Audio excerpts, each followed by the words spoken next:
Elvis and the Candyman. Like a freight train rolling, bringing truth bombs down the line. Promoting the Southland 1 week at a time.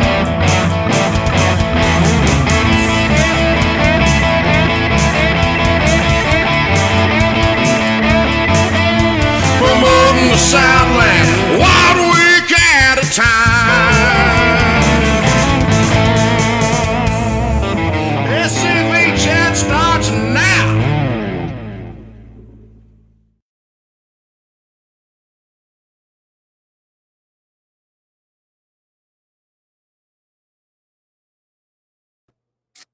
Hello there. Well, two things. One, you are not checking the private chat. And two, I forgot to edit the upload video again. I am not looking at the private chat. Yeah, hey, before we get kicked off, the views and opinions expressed on this broadcast are not necessarily those, the SCV, its GEC, nor any division, brigade, camps, or other subsidiaries, strictly those of us who are expressing them. Good Monday evening, everyone. I hope everybody's having a great Monday. Moose, how's your Monday going? Been going pretty good for the most part. For the most part, that's great. Yes, Jack, you were just in time. Hey, Harrison, I've got a question for you. Go ahead, Connor. That is a very interesting shirt that you're wearing. Well, thank you, GCB. Is it one of our wait, what? No, I'm not Say repeating again? the joke. Go ahead. Okay. I'm not repeating the joke. Well, you know what would look better than that shirt? What? One of our shirts from Bonfire. This is true. So we have, again, as a reminder, we have launched our Southern Signature line of T-shirts. We're flashing up a couple of them. Really great T-shirts, good quality shirts. Had a couple people order them. Don't know if they've gotten them yet or not. But these shirts are available. Harrison will repost the link at the end of this episode to our Bonfire shirt. If you don't have one yet, you know what? Would be a lot cooler if you did. We've got a bunch of good designs on there. Stuff ranging, especially with 4th of July coming up. Our Thomas Jefferson one, or our The South Was Right in 1861 because America was right in 1776 shirt, a great one. We also have President Davis's birthday coming up. We have 2 shirts with that, with All We Ask Is to Be Let Alone.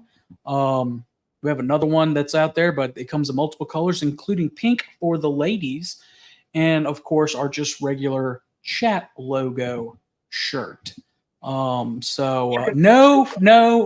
Miss Linda, no front top pockets. Sadly, they do not have those. And do we carry big sizes, Victor? You bet we do. Let me see if I can pull up our Bonfire really quickly. Well, you know, there's an easy way you can find it, right? It was to go on the Bonfire and get one. Well, yeah. You can also, if you're having trouble finding us on Bonfire, go to scvchat.com, hit the Support Us tab, and click on whatever shirt you want, and it magically takes you to the Bonfire store for checkout. So, yeah, most of our shirts come in the comfort colors. Comfort colors is what all my frat shirts were in from back in the day. So they go all the way up to a 4X. On those, but if you were to just get one of the other ones, the premium ones, they also go up to 4X. And they come in all the Army colors as well as just a basic gray. So red for the A&V, blue for the ATM, a banana cream is the closest thing we can get to a yellow, and then just a cream if you like white shirts. So yeah. Make sure you go to our website and get one today. Hey, really quick question. We've been trying and we've had problems with our internet connections to record a special podcast-only episode for SCV Chat. But we've had, like I said, we tried Friday night and it did not work for us. So we're not at all. Yeah. So do you want to announce your new project that you are doing really quickly? Yeah, we can, because we're not going to have time to film the podcast before I go on my vacation. But real quick, for just preference sake, I have to throw this out there. We've been doing this show for 4 long years. And for 4 long years, GCB has surprised me with announcements. Like this. Like I'm surprising him right now about his With announcement. this. Yeah. I've had no idea we were doing it tonight, but here we are. But I finally got him back about a week ago when we filmed this podcast originally, before we realized our mics died and weren't working, so y'all didn't hear any of it. We are announcing a Patreon exclusive show for our Patreon members only. A Patreon exclusive perk. It's not a show yet. Yeah. Okay. So here's the deal. So we need a couple more Patreon members before it becomes a full-fledged show, like our Monday SCV chat or like our Thursday look around the Confederation. Need about 90. Need about 90, yeah. So our goal is 100. And once we get that, we can officially make it a show. We can go back if we've already finished a quote-unquote episode, and I'm about to explain it more what the show is. But, right now we're just going to be releasing summaries, if you will, our thoughts on this. And what are our thoughts on, you might ask? So for the past couple of years, I've gotten the worst history education imaginable, college, and they do not know Southern history, or actually any history at all. So I'm going on a journey to discover history, to learn about topics such as the American Revolutionary War, war between the states, of course, and Southern culture in general. So I'm going to be trying to get as much history together as possible so I can learn. Y'all can learn along with me if you haven't read these books. But it's basically going to be a book club. So we'll announce the books, or GCB will, in a second. But you have to join Patreon to see what we're reading. That's a good point, GCB. So you should join Patreon. But, if we can get enough members, this will be a good show. I'm looking forward to it. I'm going by what Shelby Foote said. Shelby Foote says being a historian is like being a doctor and a lawyer. There's a lot of reading and studying before you earn that title. And that's even before or after you've published a book. So in order for me to feel like I've truly earned that title, I'm going to be going on a pretty long history study. You never stop learning, but I wanted to take y'all along with me from someone who has, luckily, the foundation of history from my father, who's taught me history all my life. And I'm going to be taking that into a more independent historian approach, I suppose, is what to call it. Learn with everybody. Yeah, so Robert E. Lee said the education of a man is never completed until he dies. And, if you look at the real Renaissance men like Thomas Jefferson they studied everything and continue to study throughout their lives. And then trying to improve ourselves and improve our content for y'all, we'll be reading some books. We've already got the first one announced. I've already started reading it. It is not the book that we're talking about tonight. That one is on the list because we've already got it planned out. This first one is a rather lengthy one. We went ahead and did it because it's kind of a chunk of literature, or not literature, but historical knowledge to read. And it's a lot, but again, taking the Shelby Foote approach, I want to make sure I earn the title historian and learn, because I'm basically trying to go from, I'll say beginner level, because I just have the basics, and I'm going to take some recommendations I've gotten from GCB. The Abbeville Institute has a great list. David Pope sent me 3 great books that we'll get to at some point, and of course my father, who is a just mind-blowing historian as well as some great historians I have around me. Like this first book was introduced to us by Carl. GCB is joining us on the ride, so you won't just have to have me. You'll have GCB. He's also my accountability partner. For those who do not know, I do have dyslexia. So reading for me is a very, very long process. And especially when you have a book that's over 1,000 pages, like we're reading with it's actually 948. 948. It will still take me a hot minute. And I do see another historian in the chat, Stark Miller. I will be picking his brain at some point next time I see him, hopefully soon. But after I get back on vacation, and I'm probably reading on vacation.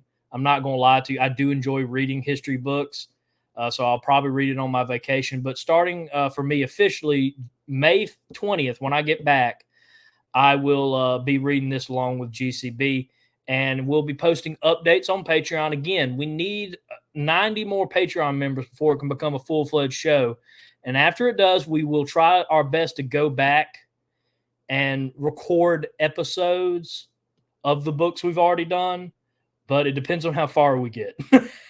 Yeah, so it's a very quick process that y'all join, and it would be awesome if you did. It's only $10 a month. You get to join me on a journey to earn the title of a historian, because again, it is something you earn, and I couldn't agree with Shelby Foote more on that.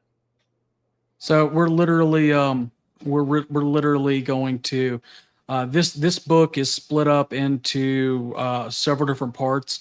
Normally we would, if it was like the book we're going to review tonight, we would do it chapter by chapter, but instead we're going to do it part by part. So yeah, this is going to be fun. So hey, join the Patreon. Carl, Please. We're not announcing the book. I see you there commenting that it's an easy read. I've read the first 40 pages right now. It is an easy read, but still, yeah. So before Patreon exclusive, again, the Patreon link is in the chat, and I couldn't agree more. Jack said Shelby Foote is great. He is great. I know he considered himself more of a novelist, but he was a major great historian. And again, my inspiration for this show, honestly. So, really quickly, you don't have to, you just have to do patreon.com/SCV_chat. You don't have to put all that stuff in there. Oh, well, let me edit it because I just haven't edited it. Yeah. Here, I'll need the notification. All right, really quickly, while Moose is doing that, so it's easier for everybody else, I'm going to take a, it's on the list, guest behind the scenes. It's on the list. They're on the list. We're just doing this first one first because Commander Mcloney was like, "Are my books not on y'all's list?" Don't worry, I already have. We have 3 confirmed. Me and GCB talk about them, but I have like 10 or 15 books I've already been recommended. I am going to save Shelby Foote to hopefully until we at least get the show. If not, hopefully, maybe a season finale, if you will. Because well, I mean, it's if we could do 2 books a year with our schedules, that we'd be happy. But right now we're doing this one. Right now we're doing this one. Then we're going to do one that's similar to it. And then we're going to do one that is similar to it as well. So this one is Colonial Period on this topic. The next one is all right, you're back in the running, Kyle. This one, the first one is Colonial Period-ish.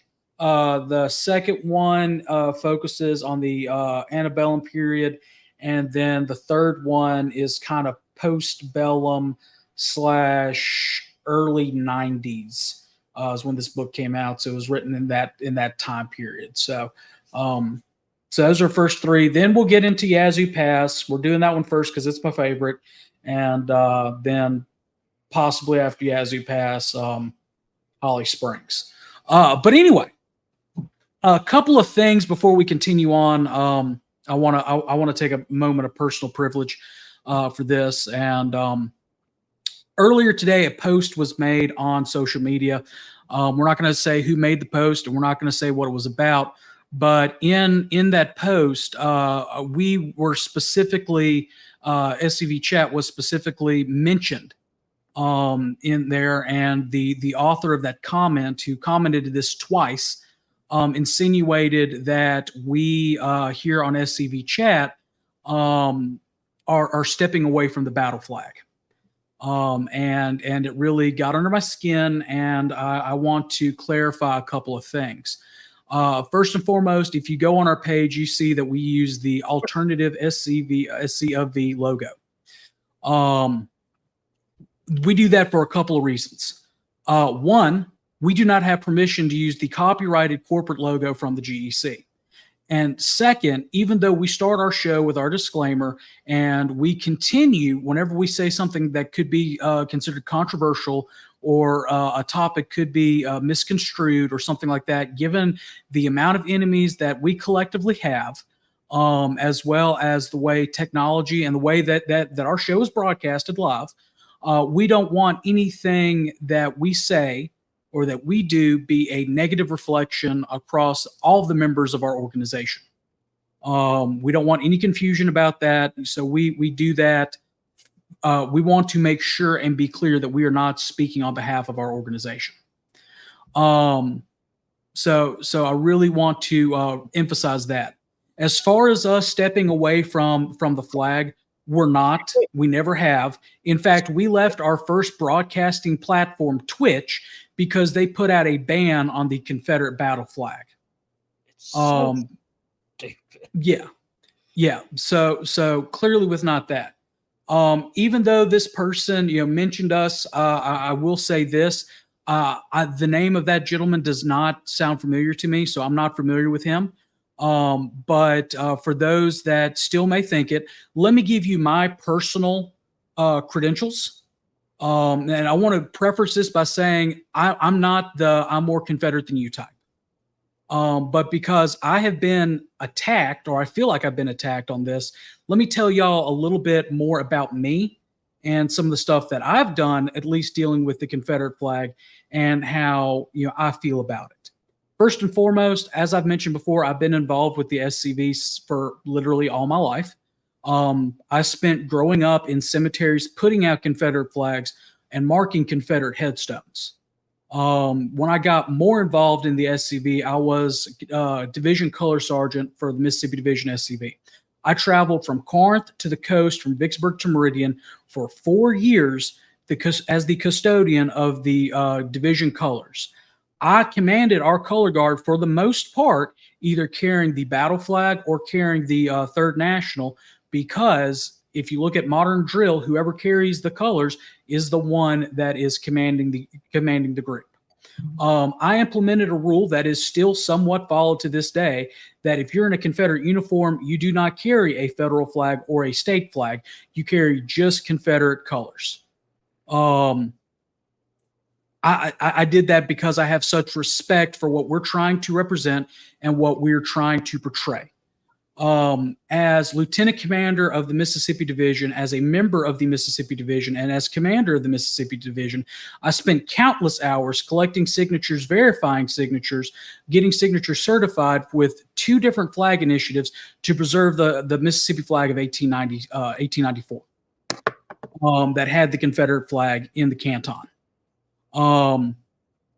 As Deputy Chief of Heritage Operations, I had the privilege, and at that time it was part of his responsibility, to review mega flag projects. I had the privilege of working on 3 mega flag projects, one of which was erected or dedicated this past year, finally coming to fruition.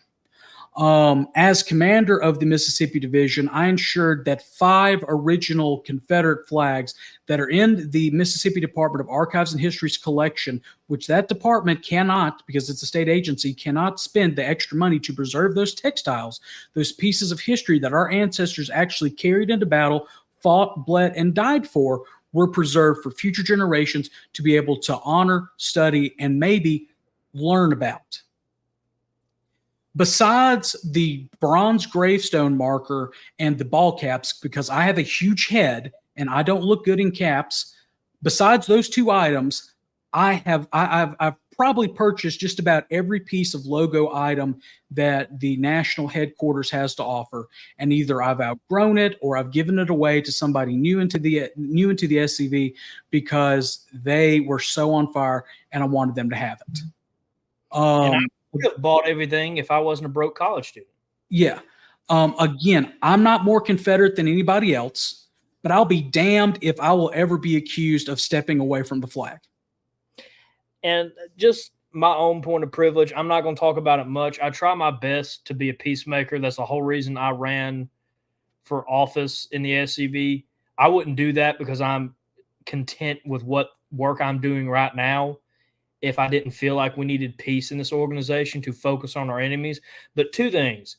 if we fought the enemies of our heritage like we fight ourselves, we wouldn't be in this situation. We wouldn't be losing our heritage like we are, or them trying to erase it like they are. Let me rephrase. Second, and we don't like to point this out because it is our honor and privilege to do this show. We enjoy doing this show much that we come on your screens twice a week, an hour, put multiple hours behind the scenes getting everything ready. But we put our faces out there. We put our names out there. We have gotten, and I know a lot of people have, but we've gotten attacked a lot. Over this past year, we've reached almost 1 million people, and we're going to reach 1 million people soon. We have been attacked. Someone has tried to dox me, but they had an old address. We've gotten death threats. We do this because we love our heritage. We are not running from it. And when you have comments like that, I don't think anybody can blame us for it pissing us off a little bit. Yeah. So that's all we wanted to do, was just to clear that up on our platform. We're going to continue on doing what we do. Like I said, Dr. Mitchum, I responded personally, to that gentleman on the post. We're not going to mention who made it, who said it. We don't want to bring any more attention to that, but we want to clarify for everybody, that our stance on the flag and our stance on the logo. Now, I'm friends with the person who made the post. Yeah, we're right to opinion. We're gonna move off it. Ron Kennedy said something very poignant in here. It's pretty easy to be a critic, but very hard to be creative. And I'm glad that you mentioned that, because this was had been going through my head even from this morning. Excuse me. My blood glucose sensor is going off in my arm. Teddy Roosevelt said, it's not the critic who counts, it's the man in the arena, the doer of deeds, who actually goes out there, whose face is trod with or smeared with blood and sweat and dust. It's more nobler to try and fail than to sit on the sidelines, and I'm paraphrasing at this point, and just throw criticisms. So we're going to move on from this with something very positive. Guess what it's time for, Moose? Guessing it is time for our Veteran of the Week. It is. I have the text. You bring up the picture. 1, 2, 3. Oh, wait, wrong picture. Hold on. Very wrong picture. I was up. It was all the way up there. All right, here we go. This week's Veteran of the Week is Private Jean-Pierre Lorette. I really hope I got the French right on that, Cousin Charles. 2nd Company, 1st Regiment, French Brigade, Louisiana Militia, ancestor of ATM Councilman Charles Lorette of the Brigadier General J.J. Alfred Mouton Camp 778 of Opelousas, Louisiana. So very proud to feature him this week as our Veteran of the Week. Thank you, Charles, for submitting that. Remember, if you have a picture of your Confederate ancestor and you would like to submit it, we have the post on our tagged post at the beginning. Yeah, tag post at the beginning of the thing. You can also email it to us, and we'll put him in the running. We've got a ton of them, so just we're picking them at random. Yeah. So get those pictures of your veterans in if you want to see them. Really quickly, we're going to take a quick commercial break before we bring on Past Commander-in-Chief Larry McCluney to talk about his newest book. But before we do, we need to say a special thank you to this season's sponsor, Miss Heather Sheen with Creative Cockades, Research and Document Chuck Larrett, Charles Loray, sorry. I took Spanish, not French. But anyway, Creative Cockades. Every cockade has a story to tell. Research and documentation, quality workmanship, and personal customer service. She does a great job on recreating these cockades. We've shown some of hers in the past. I'll see if I can bring up one more image. She has the ones where you can put in the picture of your ancestor, for a morning cockade. I do not have that picture. She has a really good replica of it, or reproduction of a UCV one. And in fact, the Mississippi Division SCV reunion coming up, that is our medal this year, is one of her cockades. Ooh. So we thank you, Miss Heather, for agreeing to sponsor us. We will be right back with past Commander-in-Chief, Larry McCluney, right after this commercial break. There is a place nestled in the rolling farmland of southern Middle Tennessee. A home constructed in 1837, nearly lost to the ravages of war. Saved by a servant and a Confederate general. A place where families loved and lost. If walls could talk, what stories could be told? If a place, a home, can feel love, loss, pain, surely this is one of those places. Nearby is a more recent structure, and inside are the stories of heroes and heroines, stories of battles won and lost, stories of sacrifices made by the people of its native soil. A place that will tell the true and complete story of the Southland and the war fought for its freedom. From the causes that led to the conflict to the modern-day struggles to protect Southern history. Historic Elm Springs and the Confederate Museum at Elm Springs are the general headquarters for the Sons of Confederate Veterans. A place where the story of the Southland and its historic struggle is preserved and told. Come and discover your history.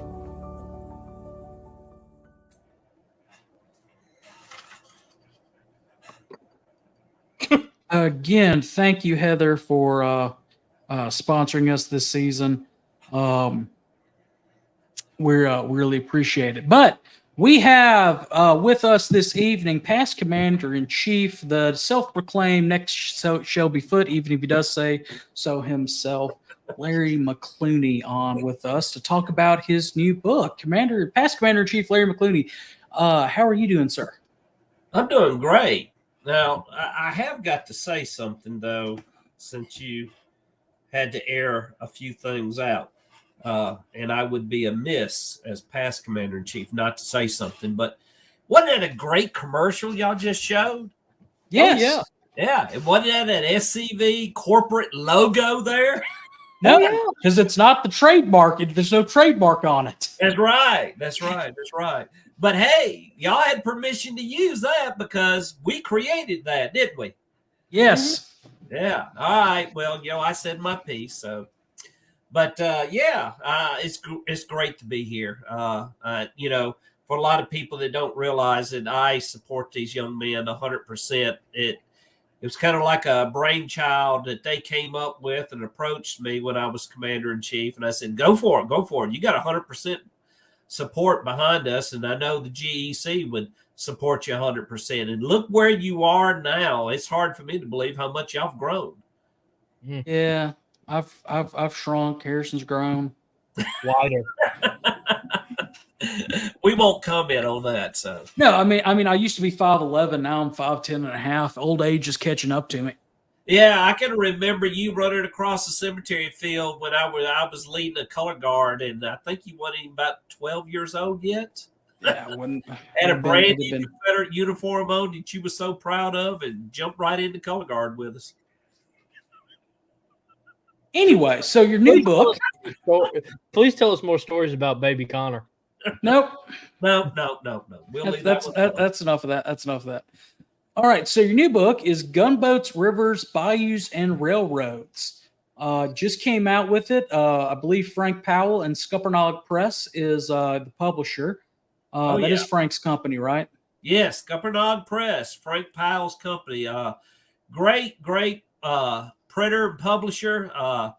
He took my artwork that I found and ran with it, and look what he's done with it. I mean, I love it. I love it. I think that's what's catching a lot of attention is the book cover. Yeah. So, this is not your first book that you've published. You've published the Yazoo Pass Expedition. Yeah. I can't remember the raid on Holly Springs one. The On to formal title. Vicksburg. On to Vicksburg. Yeah. About Holly Springs, In Defense of Beauregard. Yeah, my hero. I could tell the hat. We're not going to get into that tonight. Benjamin was right. You didn't need a rocket battery. That's all I'm going to say. And this is your fourth book. Yes. So really quickly, tell us a little bit about what Gunboats, Rivers, and Bayous Railroads is all about. Okay. Well, I thought I lost you there for a moment because you froze up all of a sudden. But basically, it starts off with the beginning of how important the Mississippi River and Vicksburg was at the beginning of the war, and how the North realized that the economic importance of the controlling the Mississippi River. In fact, the Confederacy at one time had even said, forget Virginia, forget all of that. We need to send all of our troops to protect the Mississippi River to destroy Northern commerce. And this kind of traces the accounts of all the attempts to take Vicksburg, starting off with New Orleans, and every attempt all the way up before Grant crosses over in late May of 1863, early May 1863, to begin what most people have written on that they called the Vicksburg Campaign. But very few people write that much about the early attempts, and they're fascinating attempts. A lot of hilarious things have happened in those attempts, a lot of interesting things. But it starts off with Farragut, with his attempt, and they fought off by the CSS Arkansas and so forth. It goes through the Yazoo Pass. It goes through the Still Bayou expedition. And one of the things that I learned while I was doing the research for this book was that everybody focuses on Grant's Canal. There were 3 canals I found out that were dug, and one of them was practically 50 miles long. That's going to be used in the Red River campaign and so forth. Fascinating information. But I'm open. Questions, comments, criticisms. Well, we haven't had a chance to read it yet, but I do have a couple of questions. So really quickly, first one. So what I think you've already kind of touched on it a little bit, but what specifically made you want to write about the Vicksburg Campaign? I know on the back cover you talk about how at least the war in the West is not that well documented in modern scholarship. But did that have something to do with it? Was it just a natural? You've already done 2 books on forgotten portions of the campaign, so might as well do a whole overview. And what really inspired you to write it?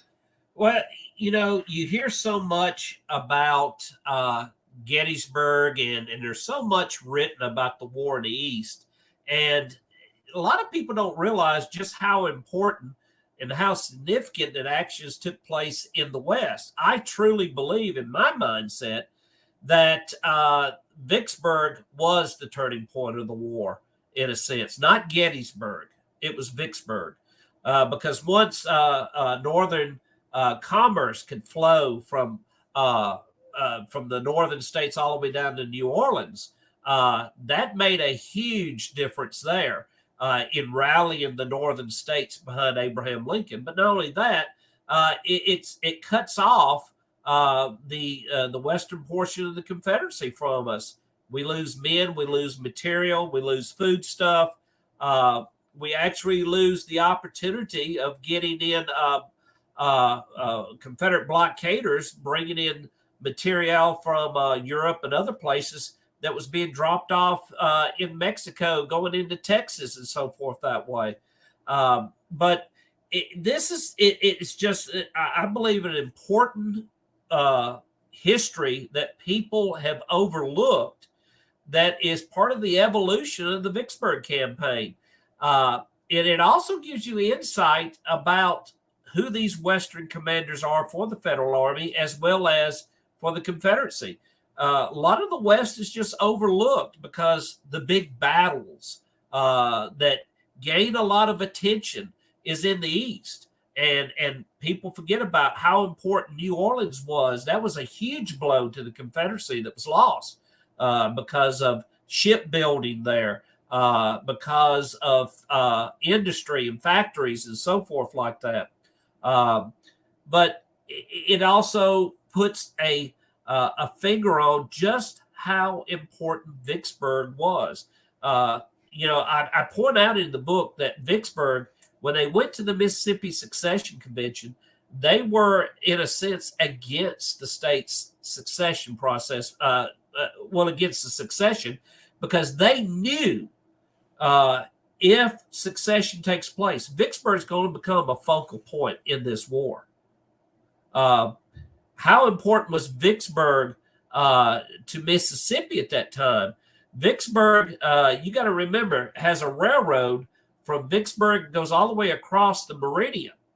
So you have material coming in from the ATM, going on that railroad all the way across the meridian, and then being distributed throughout the South that way. Not only that, part of the Vicksburg Campaign that I bring out in my book is how important Corinth was with its railroad system and so forth that links up with that Vicksburg Railroad at one point.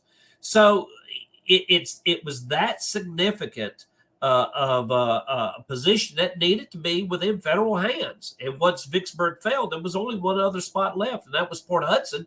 And it falls within days after that because they heard Vicksburg had fallen and nobody was going to come to their rescue. And to say, you kind of touched on it a little bit with talking about Warren County and secession. It's because the lifeblood of Warren County now is timber and tourism, but at the time was commerce on the river. Yes, and so they realized how much commerce would be impacted and things like that.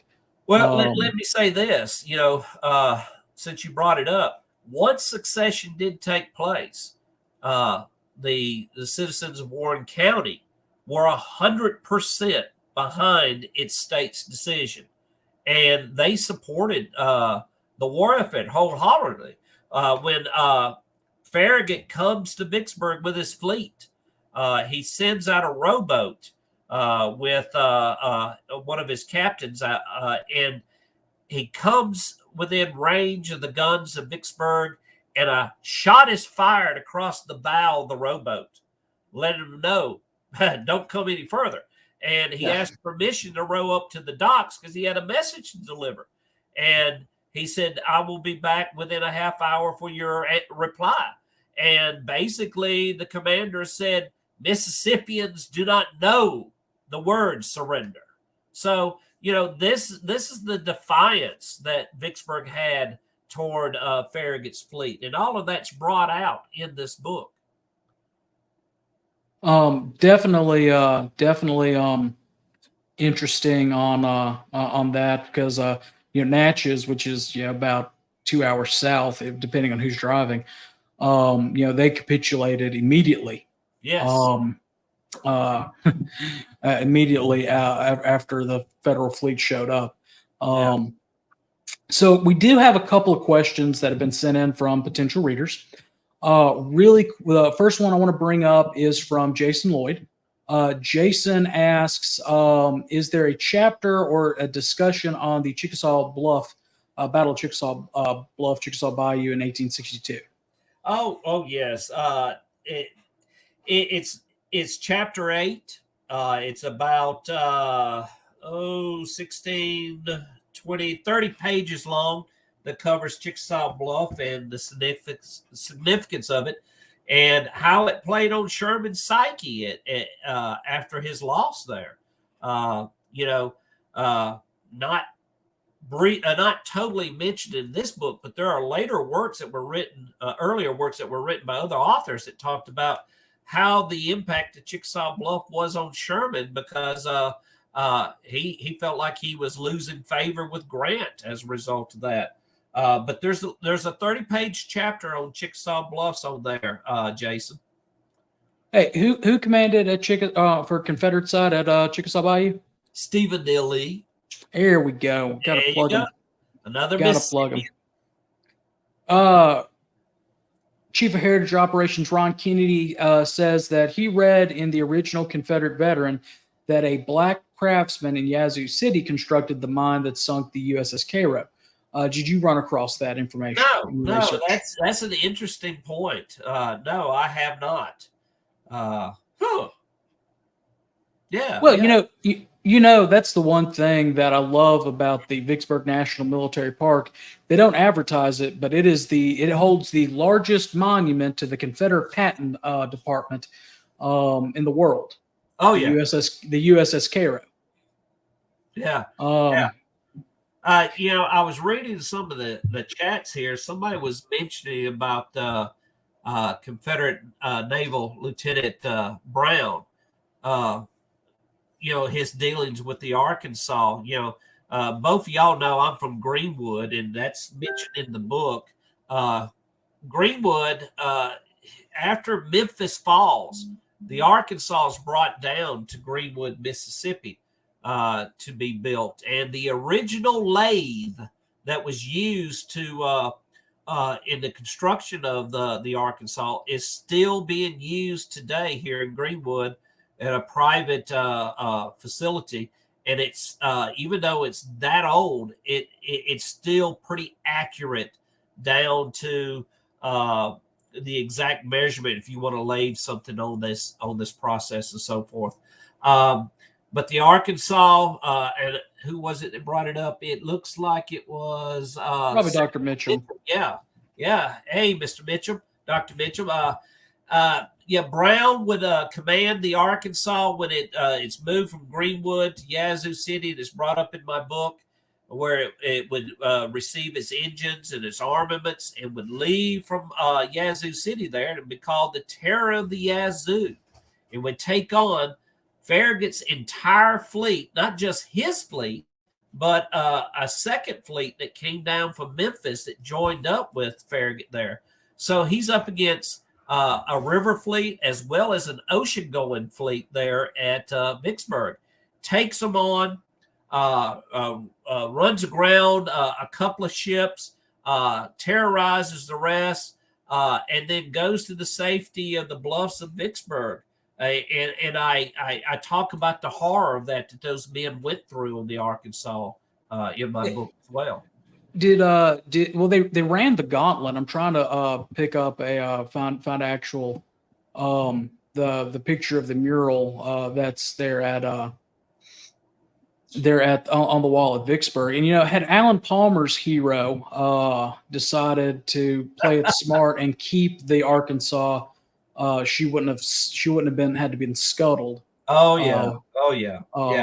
And the sad thing about it is Lieutenant Brown told his executive officer under no circumstances was that ship to leave port until it was fully repaired after that engagement. And they didn't even have a whole crew yet. They lost a lot of people when they ran that gauntlet.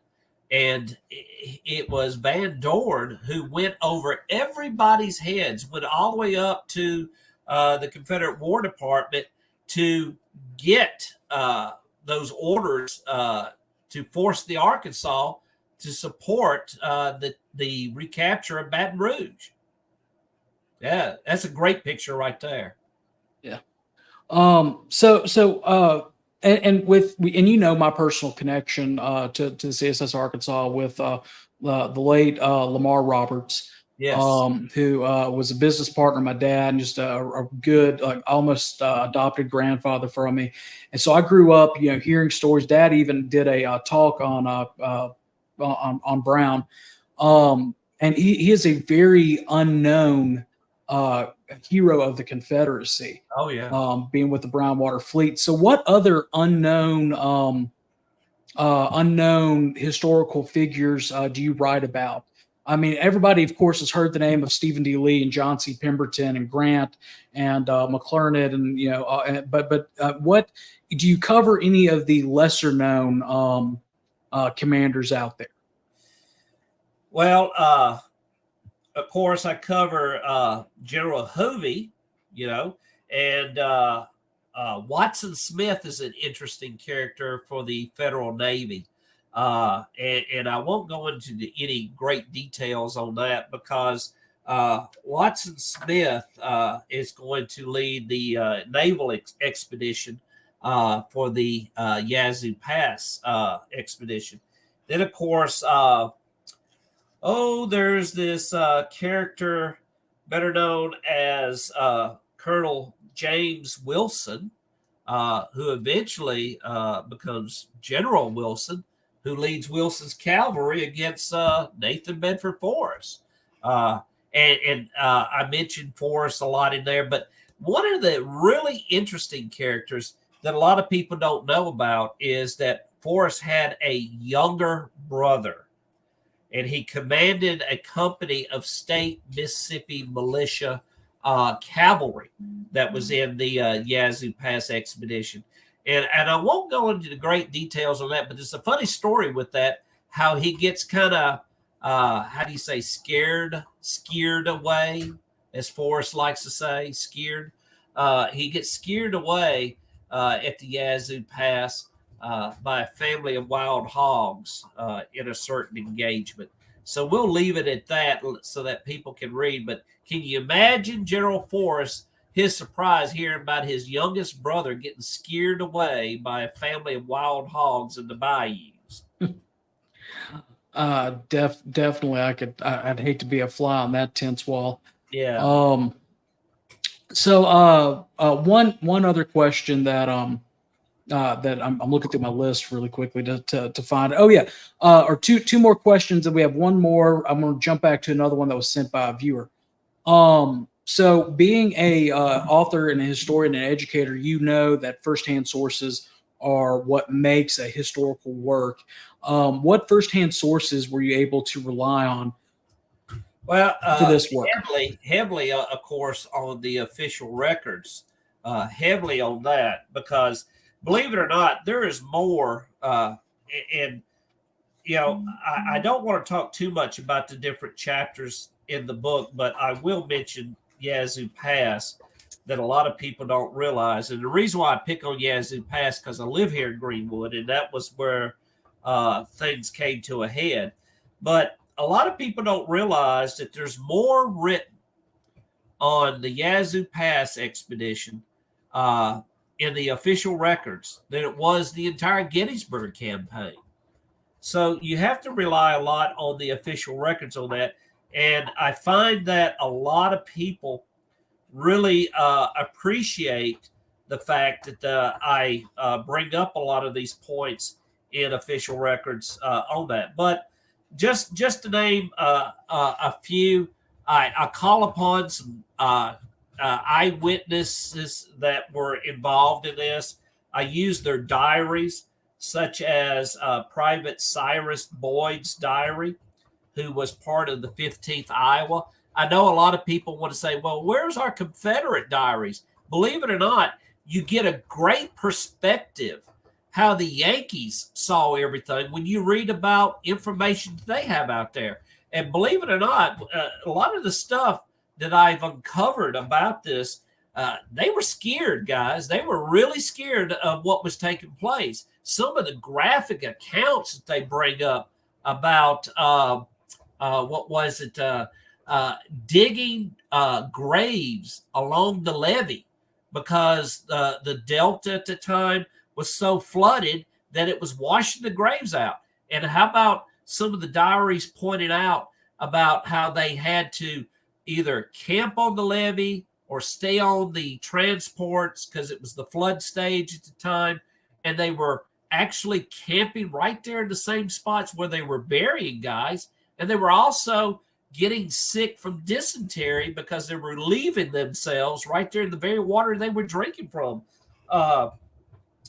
Believe it or not, I know this is not going to be very happy with a lot of people, but if you're going to talk about the Vicksburg Campaign, you got to look at Grant's memoirs. You really do. But not to leave our boys out. There's a great record called the Rebellion Record, written in 1867. It's a diary of American events with documents, narratives, illustrative incidents, poetry, and so forth. This was written in 2018 and published by Forgotten Books by Frank Moore. Great source right there.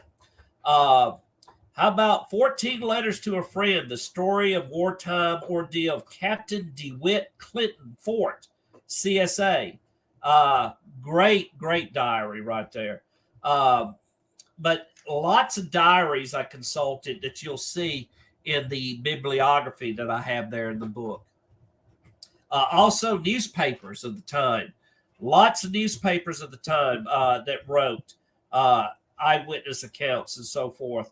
And then I have some accounts written by veterans that were published in later magazines. When I talked about Grant's North Mississippi Central Railroad campaign, I've got an eyewitness account from an Oakland citizen who described what she saw right there as it unfolded right from the front porch of her house. So eyewitness accounts, newspapers, you can't go wrong with newspapers. You can't go wrong because of the war correspondence that followed along at some of these incidents that took place. All right. So really quickly, to bring up the question that David Pope had, David Pope mentioned that the Vicksburg Campaign really started in the summer of 1862 with the Battle of Shiloh. Do you spend much time on Grant marginalizing McClernand? Yes, I do. Yes, I do. I talk about McClernand going behind Grant's back. McClernand was one of Grant's lieutenants, and he went behind Grant's back because he was a political friend of Abraham Lincoln to get approval for his advance on Vicksburg. And Grant had just been promoted to Major General to take over that department and so forth. So McClernand was up under Grant's command and in his department. And when Grant finds out, he took it as a slight that this man had gone behind his back without his permission. Nobody would go behind his back without his permission, would he? But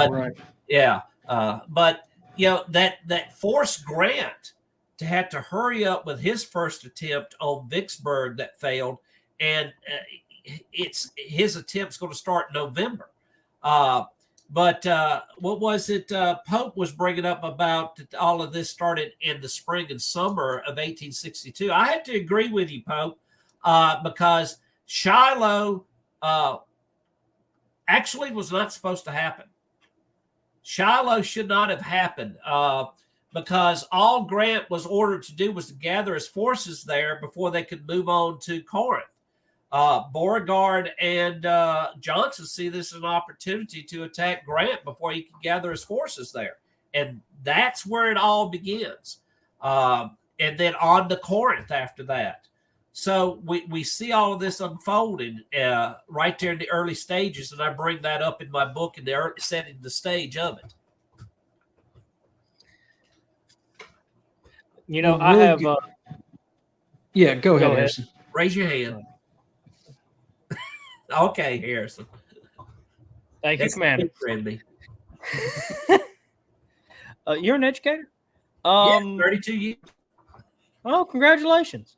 What were some of the most surprising or unexpected discoveries that you made during your research for this book? The biggest thing was those 3 canals.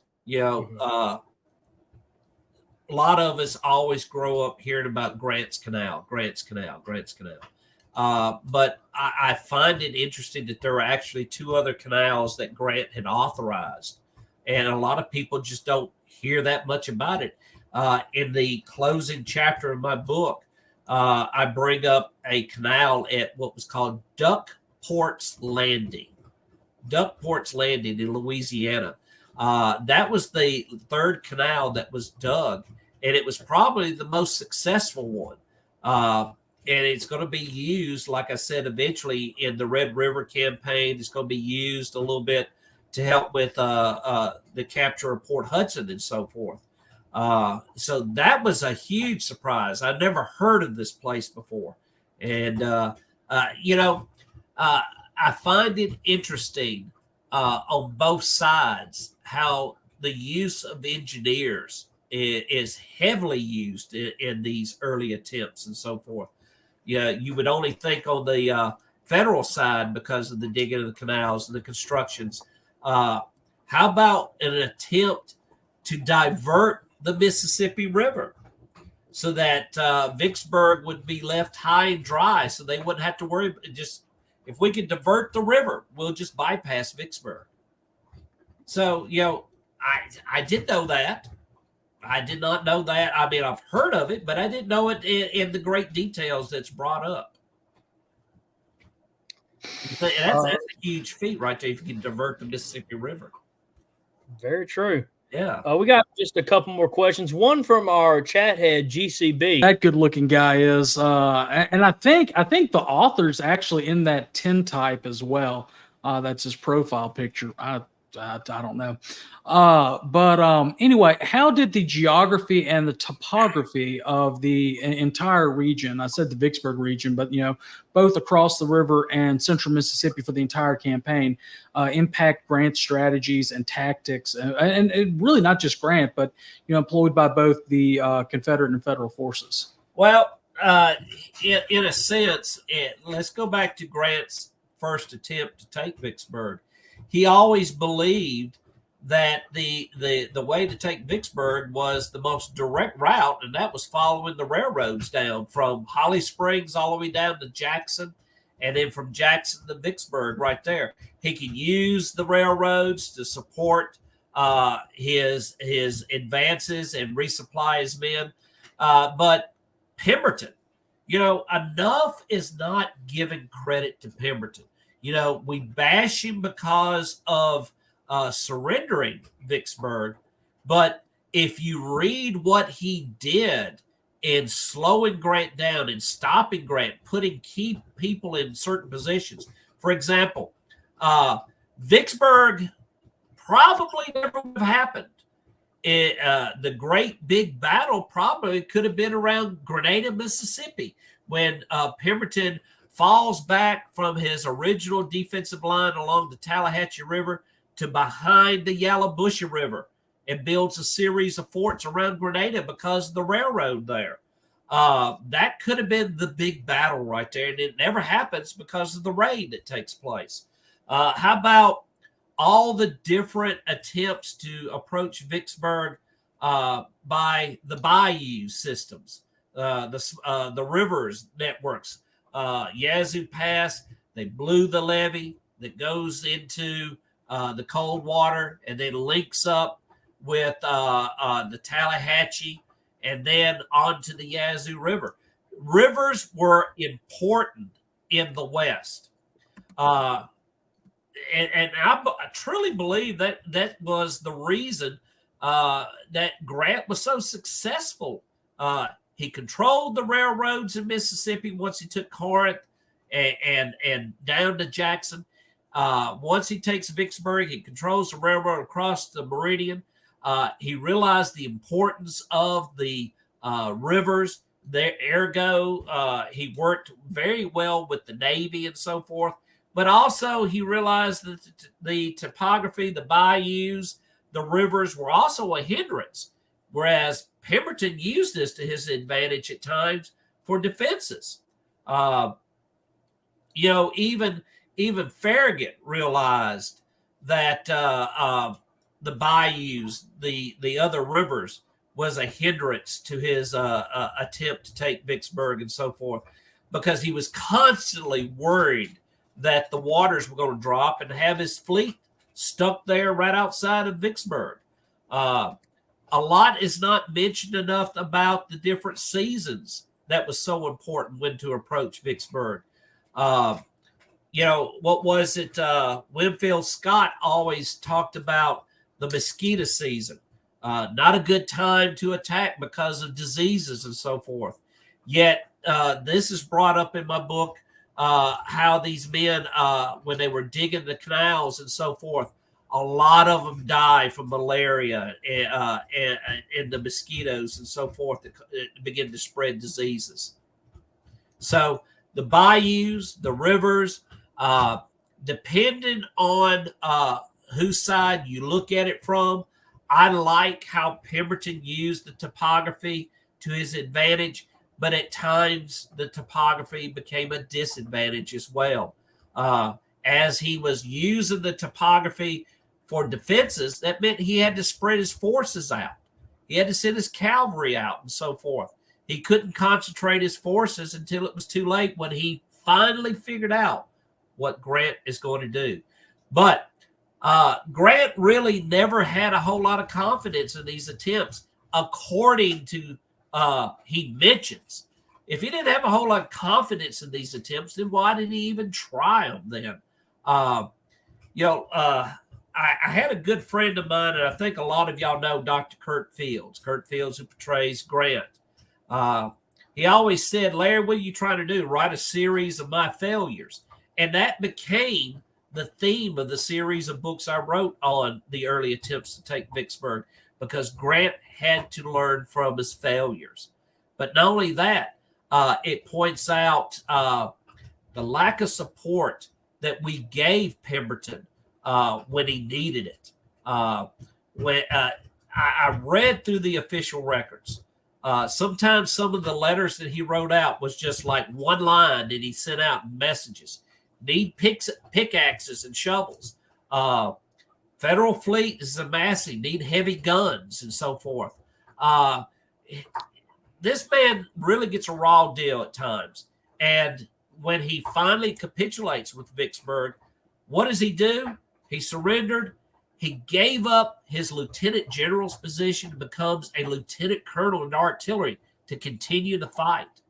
So, this man gets a raw deal at times, even though he was a northerner. A lot of people don't realize he was a northerner, but he came down south to support the cause. Yeah, he married down south. Oh yeah, and it's very interesting, because I was going to bring up this point, but Jason already did for us. He said, "Do you believe Pemberton should have linked up with Joe Johnston?" Who I believe, then my personal opinion, Joe Johnston's the reason why we lost Vicksburg. But linked up with Joe Johnston's army, a combined army may have destroyed Grant's army, being that far from enemy country, and cut loose from its supplies. Well, it's a very good point, Jason, because he does come out to try to link up with Joe Johnston. Remember that now, and that leads to Champion's Hill. He was under the impression that Joe Johnston was coming to support him. Little did he know that Joe Johnston was not coming. He was coming out to fight Grant. He was hoping that Joe Johnston would be there, that they would get Grant in between them. But he did not know till too late that Joe Johnston was coming. In fact, he doesn't get a message from Joe Johnston till after Vicksburg has fallen. That's how tight Grant's siege was on Vicksburg and so forth. So, but I think, in my personal opinion, it's just my humble opinion, I think Pemberton waited too late to come out. He should have listened a little bit more to some of his commanders who were in the field. For example, if you look at Grand Gulf, that area, and Port Gibson area, Bowen, who only has a brigade there. Here's Grant sending his first corps across. And a brigade is holding up an entire corps there at the Bruinsburg crossing. What if Pemberton had sent the troops when Bowen asked for them. That landing never would have taken place. Well, more than that, and it kind of goes into my next question. Adam Southern, executive director, wrote in and said that he just watched the horse soldiers last night, and is the Newton Station raid or Grierson's raid included in the book? Well, no. I don't include that because that's part of the actual Vicksburg campaign that starts. This book just covers before Grant crosses at the Bruinsburg in April of 1863 that starts what most people write about with the Vicksburg campaign. So no, and that is an interesting raid that he does there at Newton Station. So potentially that could be in the 6th book. It could be if I want to tackle that, but I've already got an idea for a new book. So yeah, for number 5, like I said, number 6. Oh yeah, it could be for number 6. Yeah, I could cover the Grierson's raid. Yeah, Timothy B. Smith just published one a couple years ago. That was a good one. Well, the next question that I had starred on here was, could Johnston have realistically reinforced Pemberton? Because that's on the outside of the book. We won't really cover that one. Right. Because it's No, for everybody that's out there who doesn't have the book, what it covers, I can tell you this: it is basically 10 chapters. It's a little over 300 pages. Who was that? I saw somebody. Oh, Adam Southern. Looking forward to book number 5 and 6. Okay. I cover Farragut's attempt. I talk about the importance of Corinth and how it changed the beginning of the Vicksburg campaign. Then I focus on when Grant finally takes command and how he gets bogged down with his first attempt on Vicksburg, which is the North Mississippi Central Railroad campaign. I also discuss Chickasaw Bluffs, the Yazoo Pass expedition, and the Steele's Bayou expedition. And that's that expedition right there. There's not a whole lot written about that. And I wanted to make sure that it got justice in my book. So it gets a huge chapter there at the end. After the Steele Bayou expedition, that ends all of your Bayou attempts. After that, Grant has decided that he's going to go down the river and cross from Louisiana across somewhere south of Vicksburg. And, that's where a lot of things begin to happen that confuses Pemberton. What is he to believe? Is Grant really crossing, or is this another attempt to come down the railroad? All of these were attempts north of Vicksburg, and Pemberton truly believed with all these attempts north of Vicksburg, this is the direction that Grant's going to come. And for those who are Arkansas fans, the CSS Arkansas, I do bring up the importance of Yazoo City as a naval base there. A lot of people don't realize Yazoo City was a huge naval base. It was building warships of the Confederacy there. Well, I got my copy last weekend. I'm looking forward to being able to sit down and read it when I'm not reading the book reading the book with Moose for the Moosehead Book Club. I'm really looking forward to it. Vicksburg Campaign is something that has been, because it's in your backyard, and that's kind of what, one thing that Michael C. Hardy always talks about is study the history in your backyard. So, quite often for me, whenever I'm driving around trying to clear my mind, I for some reason wind up in Vicksburg. Definitely looking forward to it. And thank you so much for coming on tonight, Past Commander-in-Chief McCluney. It's really looking forward to it. Guys, if you want to get a copy of it, the website is www.gunboatsriversbayousandrailroads.com. So the title of the book. He's also on Facebook. You can find him there. Get a copy today. Order it from the website. Because he can get your address and make sure you get a signed, autographed, authentic first edition copy. Yes. So order. sales have been boosted up. People are really reaching out for this. So go to that website, order it. I'll get it to you within 3 business days, and it'll be autographed as well. Excuse me. My old age is definitely catching up to me. Hey, easy there, Teach. I'm awake. It's just Thank you. It's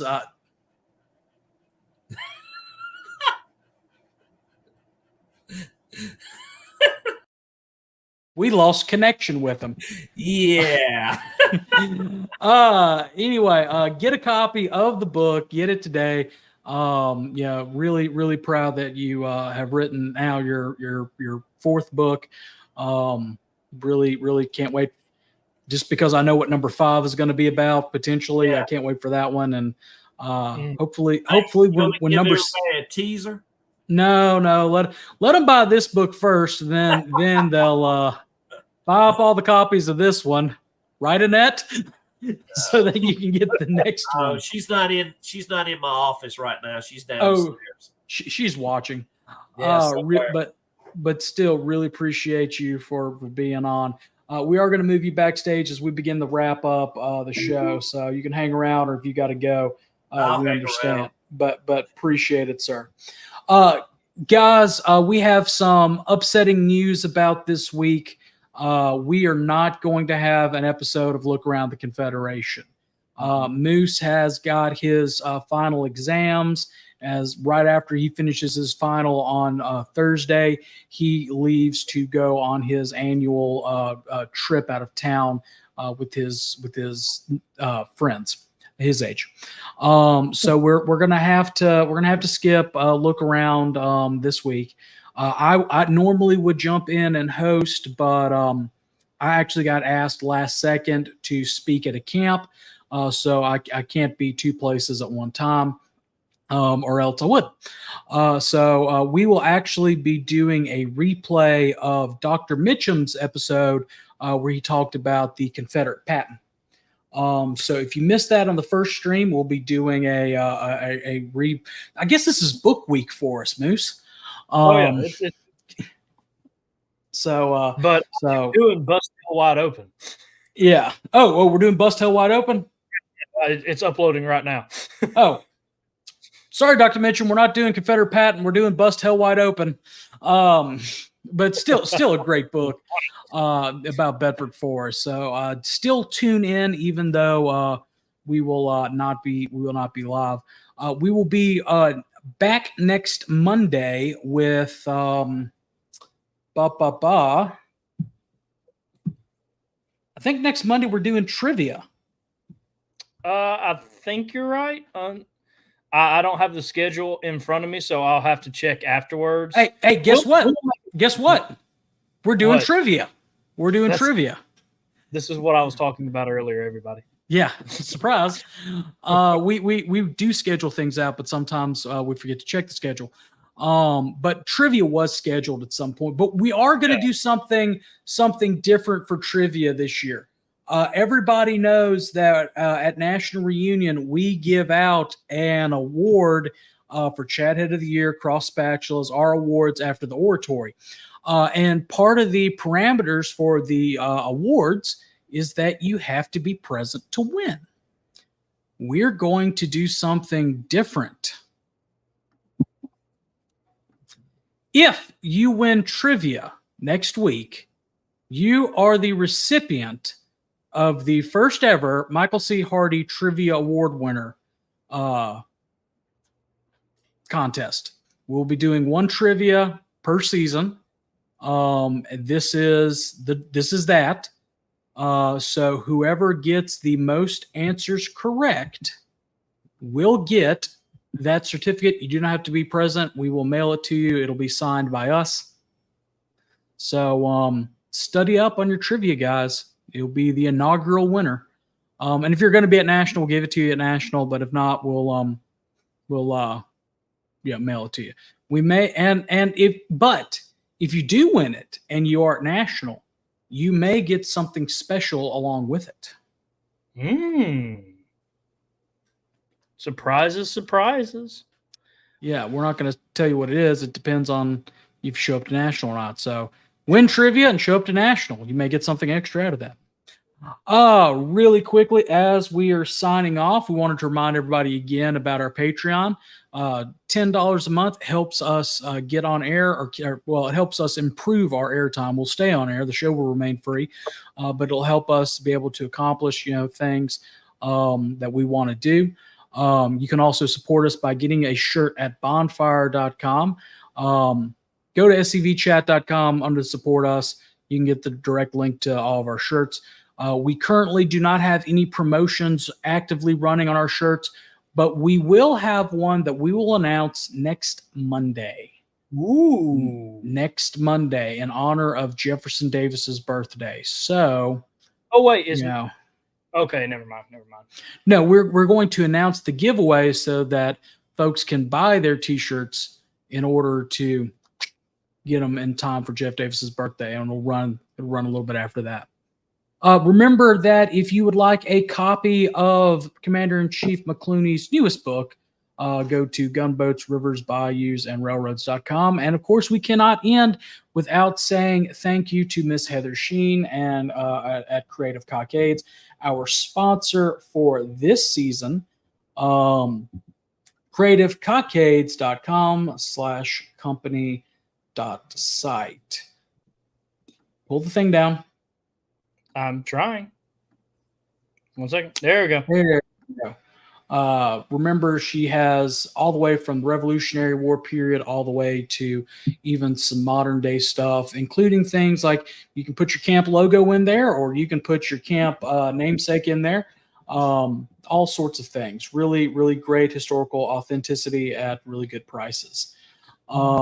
Finally, David Pope has mentioned in here that he will be live in the Friends group, Friends of Douglas Southall Freeman, Friday night at 8 p.m. I'm not sure what the topic will be yet, but definitely check it out. Connor, what else this week, though? Look around Florida this Tuesday. I wasn't done yet. I was doing a bit, but okay. You threw me off. I was about to say happy late Mother's Day to all you wonderful ladies out there. You had me confused.